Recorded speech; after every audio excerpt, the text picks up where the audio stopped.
Good day sir, ako po ay isang SIC o ito pong school in charge at full-time na classroom teacher. Compulsory ba talaga na mag-report kami everyday during vacation? Salamat sa sagot. So ito pong tinutukoy ng sender natin ay ngayon po darating na June. June 1 to 30, wala po dapat activities sa DepEd for the teachers kasi bakasyon yan ng mga guro. So ang tanong, kung ikaw ay isang guro, isang classroom teacher, isang teacher 1, teacher 2, or teacher 3, or MT man yan, pero ikaw ay mayroong designation bilang isang school in charge. Ikaw yung namamahala sa paaralan at the same time, classroom teacher ka. So ito yung tanong niya, ay compulsory ba na mag-report siya everyday kahit bakasyon? So ito po no, ito ay personal ko po na opinion tungkol po sa isyong ito. Ang teachers, kahit po SIC ka or OIC or TIC sa isa pong paaralan, pero ikaw naman po ay teacher talaga. No? You are a classroom teacher, hindi ka full-fledged na isa pong non-teaching personnel, unlike sa mga head teachers o kaya ay mga school principal. Ikaw talaga ay isang teacher, teaching personnel ka ng DepEd. Ikaw ay nag-i-earn ng tinatawag na PVP, Proportional Vacation Pay, sa bawat araw na on service ka. Yun po, meron kang PVP at yung PVP na yon na i-enjoy mo yan during school break. Kapag bakasyon, no?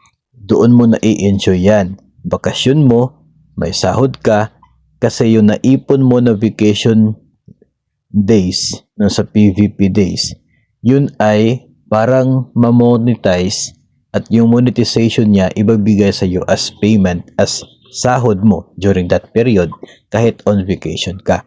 So you are part of the teaching personnel, so you are not entitled or you are not compulsory na dapat ay nandun ka sa paaralan during the school break. Kasi nga, you are part of those teachers na talaga pong dapat on vacation pagdating ng June 1 to 30. Okay? Isa pa, yung mga non-teaching personnel kasi, yung kanila pong duty talaga is all year round. No? Wala yung bakasyon. Maliban na lamang kung gagamitin nila yung kanilang leave credits.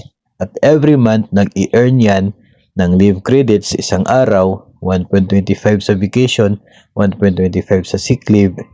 Yun sa non-teaching, walang ganon sa teaching. Okay? Walang ganon sapagkat meron kayong PVP, no, na siya pong bakasyon na ini-enjoy ninyo tapos may sweldo. Itong non-teaching, walang ganon po. Wala silang bakasyon na may sweldo na maliban na lamang kung gagamitin nyo na ipon na vacation leave. So may kaiba po yung sitwasyon po ninyo. No? So personally, I would say na you are not compulsory na talagang pupunta doon para mag-duty because you are a school head, no? You are a SIC, ganito.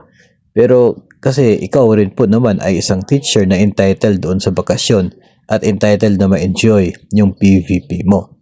Ngayon, dahil ikaw naman at the same time ay school head, ay meron ka rin naman pong responsibility to look after the school.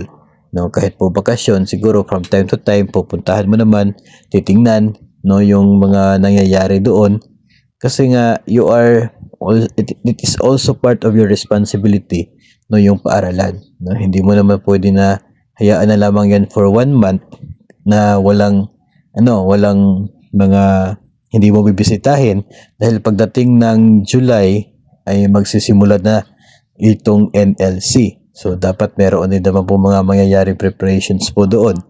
So, yun naman po ay part ng mga dapat din pong tingnan ng isa din pong school head.